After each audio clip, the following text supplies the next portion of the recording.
The envelope is sitting on the kitchen table where I left it last night, and I have not been able to make myself touch it since the sun came up. It is a plain manila envelope, nothing fancy, but inside it sits 41 years of my life, signed and notarized and made permanent in a way that cannot be undone. I poured my coffee 3 times this morning. The first cup went cold while I stared at the back door. The second I drank standing at the sink, watching a pair of mourning doves pick at the dirt under the bird feeder my husband built the summer before he passed. The third I forgot about entirely. My phone has been buzzing on the counter since 6:30. 17 missed calls now, 12 voicemails, a row of unread text messages I will not open. The name on the screen is the same one every time. My son. The boy I raised on my own after his father died of pancreatic cancer the year he turned 11. The same boy who, 4 days ago, told me I was an embarrassment in front of 73 people at the country club on the outskirts of Asheville. The envelope is still sitting there. I make myself walk past it twice before I finally pick it up. The paper feels heavier than it should. Heavier than anything paper has any right to be. I carry it to the front room and set it down on the lid of the piano, because I cannot stand to look at it next to the salt and pepper shakers anymore. Then I sit in my husband's old armchair, the one that still smells faintly of his pipe tobacco even after all these years, and I let myself cry for the first time since Saturday, not loud, just the kind of crying that comes from a place so deep you do not know you were holding it. When the phone buzzes again, I do not flinch. I had driven into the city the previous Friday with the trunk full of casserole dishes and a hat box containing the cream wool jacket I had bought for my 50th wedding anniversary that never came. My husband died on the 23rd of April, 2 months and 4 days before our golden. I had kept the jacket because I could not bring myself to return it, and somewhere in the long quiet of being alone, I had decided I would wear it to my granddaughter's confirmation. She was turning 16 that weekend, which is not a confirmation exactly, but her father's new in-laws had folded both occasions into one event because the country club was booked solid and they had to take whatever date the calendar gave them. My son had married into the family 2 years after my husband's funeral, and his second wife came with money in a way that I'd never quite gotten the hang of pretending to understand. The drive from my place in the foothills outside of Weaverville took just under an hour. I had practiced what I wanted to say to my granddaughter the whole way down, about how her grandfather would have spoiled her rotten if he had lived to see her at 16, about how she had his exact laugh, the one that started in his belly and worked its way up. I had a card for her in my purse with $2,000 in it, money I had pulled out of the certificate of deposit I kept at the credit union because I wanted her to have something for college that her stepmother had not paid for. It was not a lot of money to that family. To me it was 3 months of property taxes on the land I had been holding on to with both hands since my husband died. The club sat at the top of a long drive lined with white oaks. I had been there exactly twice before, and both times I had felt the same prickle at the back of my neck that I felt walking into the lobby that afternoon. Everything smelled like fresh hydrangeas and money. My son's wife had hired a coordinator, which I learned only when the coordinator stopped me at the entrance to ask whose mother I was. I told her. She checked her clipboard twice before she let me through. My granddaughter looked beautiful. I want to say that first, because everything else that happened does not change it. She wore a dress the colour of butter, and her hair was pinned up the way her mother used to wear hers when she was little. And when she saw me across the room, she smiled at me the way she used to when she was 4 years old, and I would show up at her house with peach cobbler in a Pyrex dish. For about 6 seconds I thought everything was going to be fine. Then my son walked over. He did not hug me. He did not even really look at me. He put one hand under my elbow, the way you would steer an old woman who had gotten confused at the grocery store, and he walked me out to the corridor by the coat check before I understood what was happening. "Mama," he said, and his voice was the same voice he had used at 12 to lie to me about smoking behind the tool shed. "I need you to do me a favor." I waited. "I need you to go home. I am 67 years old. I have buried a husband, 2 parents, and a sister. I have given birth to 1 child and miscarried 2, and I have stood at the edge of more graves than I care to count. I thought I knew every shape that loss could take, but standing in that corridor that smelled like cedar polish, holding a hat box with a wool jacket I had bought for an anniversary I never had, I felt a kind of cold I had never felt before. "I don't understand," I said. He would not look at me. He was looking somewhere over my left shoulder. "Caroline's family has people here. From her work. From the foundation. And you're wearing that. He gestured at the jacket I had carried in from the car. "And the casserole dish in the kitchen, the one you brought. They already have the food catered, Mama. They have a chef. They didn't. This isn't that kind of party." "It's her birthday," I said. "It's more than that," he said. "And I just need you to go home before this gets uncomfortable for anyone." That is the exact word he used. Uncomfortable.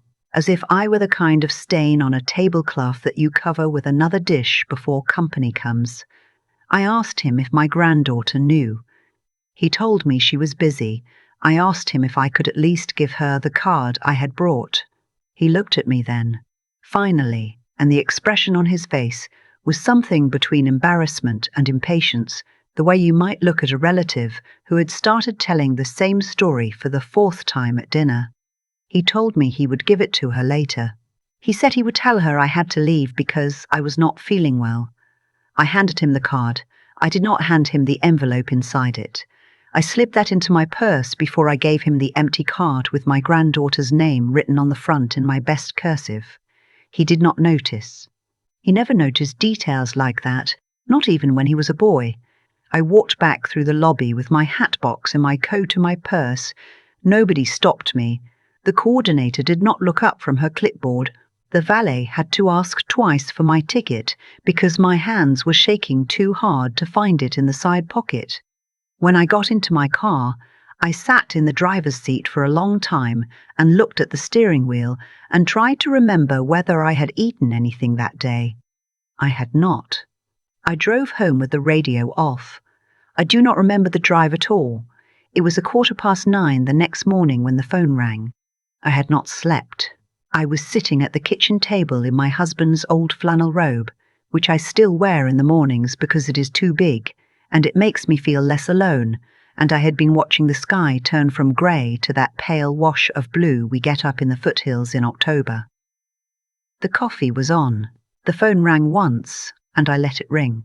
It rang again 10 minutes later. The 3rd time, I picked it up because I thought it might be the neighbour whose dog sometimes got loose in my garden. It was my son. "Mama," he said, and his voice was the most cheerful thing I had heard in a week. "Hey, good morning. Listen, I wanted to talk to you about something." I did not say anything. "Are you there?" "I'm here." "Okay. So, I was talking to Caroline last night and to her brother Tate, and we had an idea I wanted to run by you." He paused. He had always paused at the same place when he was about to ask me for money as a teenager. The pause had not changed in 40 years. The land up at the property. The 46 acres. We were thinking, you're up there all by yourself, and that's a lot of land for one person, and Tate works in development, like residential development. He was saying that piece of land, the way it sits with the road access and the creek frontage, it could be subdivided into, he was saying maybe 12, 15 lots. Custom builds. High end. The market up there right now is, Mama, it is unbelievable. People are paying a fortune to get out of Charlotte and Atlanta. We could be talking about real money. Generational money. I held the phone. I did not say anything.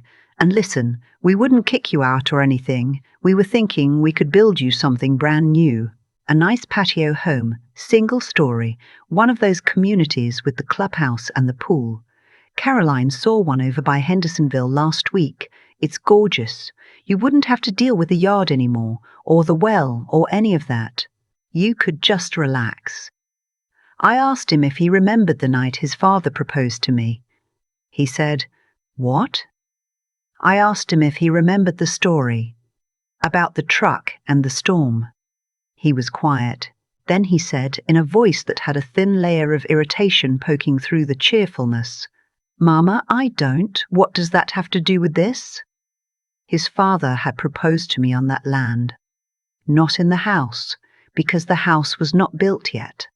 He proposed to me standing in the bed of a 1968 Ford pickup in the middle of a thunderstorm in August of 1976, because we had driven up to see the parcel after he had put the down payment on it with money from his army discharge, and the storm had rolled in faster than we expected. He climbed up into the bed of the truck, and he hollered at me through the rain that if I did not marry him, he was going to stand out there until the lightning took him, and I had climbed up after him and slapped him on the chest and told him to stop being so dramatic. And he had laughed so hard he sat down on the wheel well, and that is when he pulled the ring out of his shirt pocket and asked me. There was no down on one knee. There was no candlelight. There was a 1968 Ford pickup, a thunderstorm, my husband's gap-toothed smile, and a ring he had paid for in installments at a jewelry store in Black Mountain. We were married 6 weeks later. I did not tell my son any of that. He had heard the story. He had heard it so many times he had stopped listening to it. "I'm not going to send you anything," I said. The cheerfulness drained out of his voice the way water drains out of a cracked bucket. "Mama, don't be like this. Tate already has investors looking at the parcel. We need to move on the survey by the end of the month." "You did what?" "He needs the deed, or a copy of it, by Wednesday." I told him I'd have it. I told him I had to go. I hung up the phone. It started buzzing again before I had even set it down. I let it buzz. I poured the coffee out into the sink because my stomach was clenched up so tight I could not have swallowed it.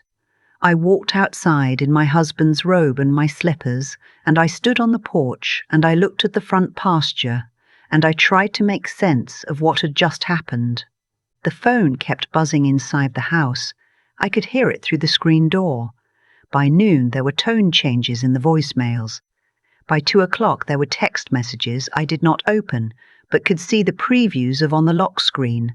"You're being unreasonable. Don't make us do this the hard way." "Mama, this isn't a request." By 4 o'clock my daughter-in-law was calling, which she had not done in 8 months. I walked the fence line that afternoon to keep my hands busy. The cattle had been gone for years, ever since I sold the last of them off after my husband got sick. But I still walk the fence the way he taught me. You run your hand along the top wire. You feel for the give. You look at the staples in the posts. Halfway down toward the back creek, I found a place where someone had snipped the wire clean through, not broken, snipped. The grass was tamped down on the other side, and there was a coffee cup from the gas station in Mars Hill sitting in the weeds like someone had set it down and forgotten about it. I stood there for a long time looking at that coffee cup. When I got back to the house, there was a black truck parked at the end of my driveway. The windows were tinted. The engine was running. I could not see who was inside. I stood on my porch with my hand on the screen door, and I watched that truck for maybe 3 minutes, and then it pulled away down the road slow, like whoever was driving wanted to make sure I had seen them. That night, I did not sleep. I sat in my husband's chair with the lamp on, and I listened to the house make all the sounds it makes at night. And I thought about my husband, and I thought about the land, and I thought about the last conversation he and I had before the morphine took him too deep to come back. He had asked me to promise him. Not about the land in so many words. He had asked me to promise him that I would not let anyone tell me what I was worth. He had said it twice. Once when he was lucid, and once again when he was almost not. "Don't let them tell you what you're worth, honey." I had promised. I had promised twice. In the morning I called the attorney whose name was on the back of my husband's old will. She had retired, but her daughter had taken over the practice. I had never met the daughter. She agreed to see me that afternoon. Her office was above a hardware store in downtown Asheville, up a flight of wooden stairs that creaked the way the stairs in old buildings do. She was younger than I had expected, maybe 40, with reading glasses pushed up into her hair and a coffee cup that said "World's Okayest Lawyer" on it. I liked her immediately. I told her everything. The wedding, the phone call, the cut fence, the truck. I told her about Tate and the investors. I told her about my son saying he had already promised the deed by Wednesday. She listened without interrupting. When I was finished, she folded her hands on top of her legal pad, and she asked me what I wanted to do. I told her I wanted to make sure no one could ever take that land from me. Not now, not after I was gone, not ever. She nodded. She told me there were 3 ways we could approach it. The first was a revocable family trust, which would keep the land in my name and give me control, but would not protect it from the kind of pressure I was describing. The second was an irrevocable trust naming a trustee other than my son, which would protect the asset, but would not prevent it from eventually being sold. The third was something called a conservation easement. I had heard the term before. There is a land trust over in Mars Hill that works with farmers in the foothills. My husband had talked about it years ago, before he got sick. She explained it to me carefully. She said that if I placed the land under a conservation easement, I would still own it. I could still live on it. I could still live on it. I could leave the house to whoever I chose. But the development rights, the right to subdivide it, the right to put houses on it, the right to bulldoze the creek bank or pave the pasture, those rights would be permanently extinguished, removed, gone forever. It would not matter who inherited the land after me. They would inherit it the way it is. 46 acres of foothill pasture and creek bottom and oak ridge, exactly as my husband bought it in 1976. It's irreversible, she said. Once we file it, no court in this state can undo it. Not even you can undo it. Good, I said. She studied me for a moment. Then she said, I want you to think about that overnight. This is the kind of decision people regret if they make it from anger. I told her I had not been angry when I made this decision. I had been quiet. There is a difference. She smiled, very small. Okay, she said. Then let's get the paperwork started, and we'll plan to file Wednesday morning. That will get us in front of any third-party action they might be planning. Before I left her office, she pulled an old file from a cabinet behind her desk. It was thick. She opened it on her desk and turned it around so I could read the top page. It was a letter on yellowed legal paper, dated November of 1998. My husband had written it.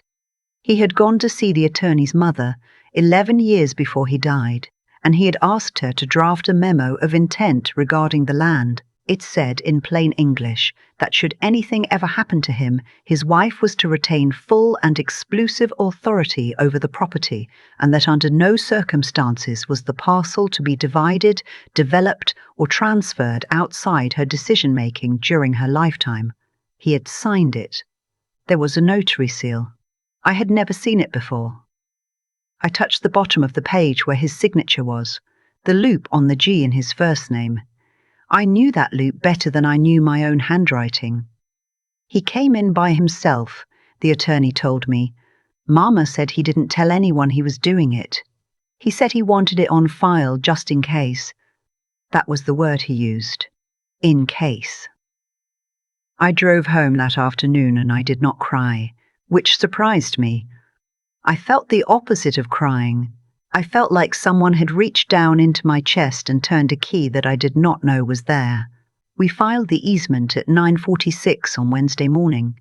I was sitting in the attorney's office, drinking coffee out of a paper cup, watching the rain start up outside the window. The phone in my purse buzzed 7 times during the filing. I did not take it out. When we were done, the attorney walked me down to my car. She held an umbrella over both of us. Before I got in, she said, "He's going to call, probably today. Are you ready for that?" I told her I had been ready for 40 years and had not known it. He called at 3:17 that afternoon. I was sitting on the porch with a cup of tea, watching the rain run off the gutter my husband had hung the year before he got sick. The phone rang, and I let it ring twice. Then I picked it up. "Mama," he said, "I'm here." "Mama, what is going on?" "I just got a call from Tate. He said you filed something. He said you put the land under some kind of trust thing, some easement. What did you do?" "I protected it." "Mama, no, no, you can't. You can't do that without talking to me. That was supposed to come to me. That's my inheritance." I did not answer right away. I let him hear the rain on the porch roof through the phone. Then I said, "Son, listen to me. I am only going to say this once." His breath caught. "It is not yours to inherit anymore." There was a sound on the other end of the line that I do not know how to describe. Not a word, not a cry, just a sound. The sound a person makes when they have walked into a glass door they did not see. "Mama, Mama, you don't understand. Tate had investors. He already promised them. The deposits are already in. Oh God. Oh God, Mama. Caroline she's going to lose her mind. Do you understand what you just did?" "Yes, you don't understand. Tate is in trouble. There's a problem with one of his other projects, and this was supposed to make things right. We told them it was a done deal. You told them, Mama, please, there has to be something. Can you undo it?" "Can you?" "No, Mama. It cannot be undone. It is not mine to undo anymore. The land will be what it is for as long as the law stands, and after that it will be what it is for, whatever comes next. No one is going to put a single house on it. Not Tate, not your investors, not anyone." He started to cry. My son, 41 years old, a vice president at his company, a homeowner in a gated community outside the city, and he started to cry on the phone the way he used to cry as a child when he had broken something he could not put back together. "Why?" he said. I waited until he was quiet. I waited a long time. "Because at your daughter's birthday party," I said, "you walked me out of the building like I was an embarrassment. And the next morning you called me to ask for the only thing I had left of your father. And in between those 2 phone calls, you did not say one word to me about him, or about her. You did not ask how I was. You did not ask if I needed anything. You asked me for the land." He did not answer. "I want you to listen to me now," I said. "I want you to hear this, and I want you to remember it. Your father bought that land with his discharge pay. He proposed to me on that land in the back of a pickup in a thunderstorm. He planted every one of the trees along the front pasture with his own hands. He died in the bedroom at the back of that house with his fingers laced through mine. That land is not an asset. That land is the last piece of him I have left, and you, of all people, should have known that." "Mama, and one more thing," I said. "Your wife's brother, Tate. I want you to ask him something for me. I want you to ask him whether he ever once intended to stay married to your wife after this deal closed. Because the lawyer I hired did some checking, and what she found is that he has done this before. Twice. Once in Tennessee, once in Georgia. He uses family connections to move land deals through fast, and then he disappears. Ask him about the woman in Knoxville." There was a very long silence. "I have to go," I said. "Take care of your daughter. She's the only one in this who hasn't done anything wrong." I hung up. The phone did not ring again for 3 days. When my granddaughter finally called, she called from a number I did not recognize, which I later learned was a friend's phone because her stepmother had taken hers away. She was crying when I picked up. She was crying the way 16-year-old girls cry when the world has done something to them that they did not know the world could do. She asked me if it was true that her father had asked me to leave her party. I told her yes. She asked me if it was true that he had asked me for the land. I told her yes. She was quiet for a long time. Then she said, "Grandma, can I come stay with you for a little while? Just for the weekend. I just need to be somewhere quiet." I told her she could come whenever she wanted, for however long she wanted, and that the guest room had clean sheets on it as of that morning. She came the next afternoon. She drove herself in her stepmother's car, which I would later find out she did without permission. She brought a backpack and a pillow and a stuffed rabbit she had had since she was 6. She sat at my kitchen table and ate 2 pieces of peach cobbler and asked me about her grandfather, about the proposal, about the truck, about the storm. I told her every bit of it, slow, the way you tell a story to someone who is going to need to remember it later. She listened with her chin in her hand and tears running down her face, and she did not interrupt me once. That was 11 months ago. She is a freshman in college now, at a state school 2 hours east of here. She comes home most weekends. She helps me walk the fence. She has learned to use my husband's old chainsaw, against my better judgment, and she has learned to drive the tractor, which I taught her against her father's. She and I do not talk much about her father. She did not invite him to her high school graduation. I do not know if they will repair it. I have stopped hoping one way or the other, because hope is a thing that takes more out of a person at my age than it gives back. My son has called twice. The first time was at Christmas. He asked if he could come by. I told him I was not ready. He cried again.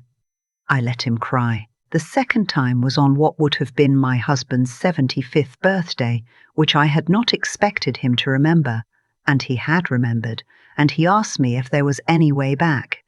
I told him there was always a way back, but that the way was not through the land.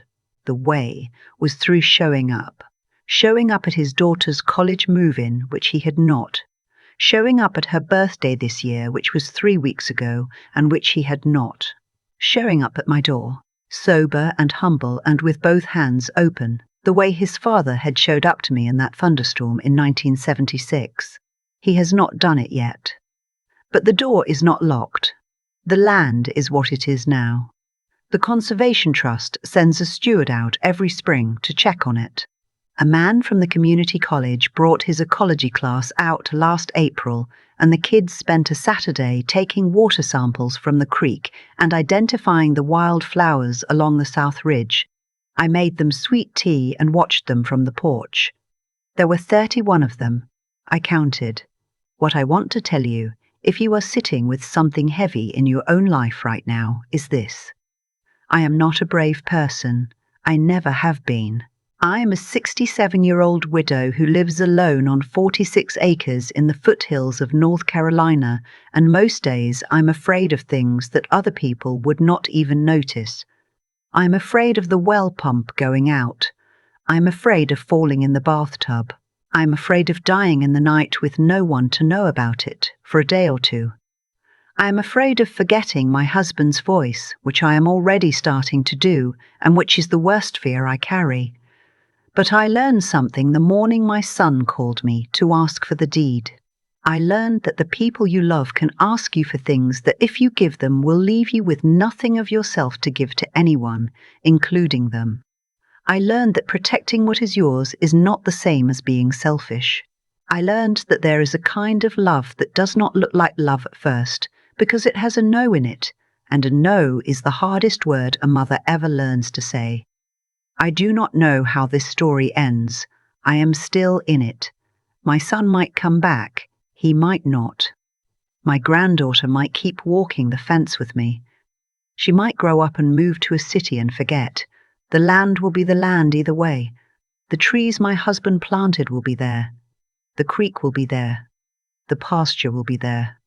And one day, long after I am gone, somebody is going to drive past that piece of property and see it green and wild and unfenced from development, and they will not know who any of us were, and that is fine. That is, in fact, the whole point. If you are listening to this from wherever you are, I want you to do one thing for me. I want you to think of the one thing in your life that nobody else gets to decide what happens to. The one thing that is yours, and I want you to make sure, before another year passes, that the right papers are signed, and the right people know, and the right protection is in place. Do not wait. Do not assume the people you love will honor what you wanted. Tell them, write it down, make it real. And then go pour yourself a cup of coffee and sit on your porch and watch the sun come up over whatever piece of the world is yours. That is what I am going to do now. Where are you listening from today? And what is the one thing in your life that is worth protecting? Tell me. I will be here. I have thought about that morning many times since. The morning Bennett called me on the phone and asked, in that cheerful voice of his, for the one thing his father left me. I have turned it over the way you turn a stone in your hand, looking at it from every angle, trying to understand how a boy I rocked to sleep for 11 years became a man who could ask his mother for the ground under her feet and not hear what he was asking. What I have come to is this: nothing in our lives happens by itself.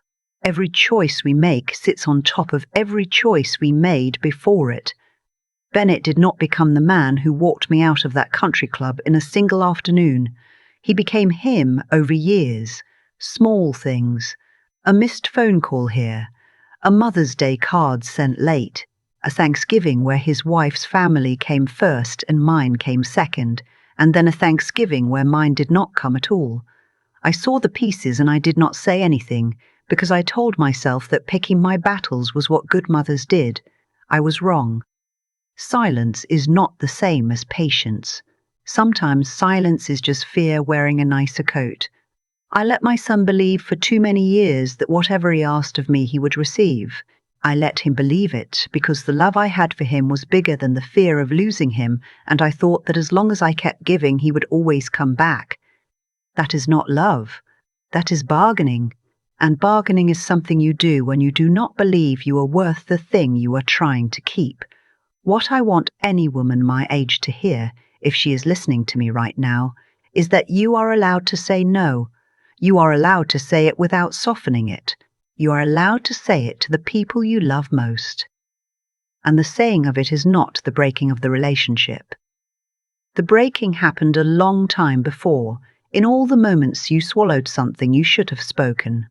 There is a kind of strength that does not come from being hard. It comes from being honest, from looking at the truth of what is happening in front of you and refusing to pretend it is something else. Caroline and her brother Tate were not the cause of what happened in my family. They were the wind that knocked over a fence that was already rotted at the post. The fence was mine to mend. I did not mend it in time, but I mended it that Wednesday morning in the attorney's office, and I am mending it now, slowly, by showing my granddaughter what it looks like for a woman to know her own worth and to stand on it without apology. That is the only inheritance I have left that matters. The land will hold, the trees will grow.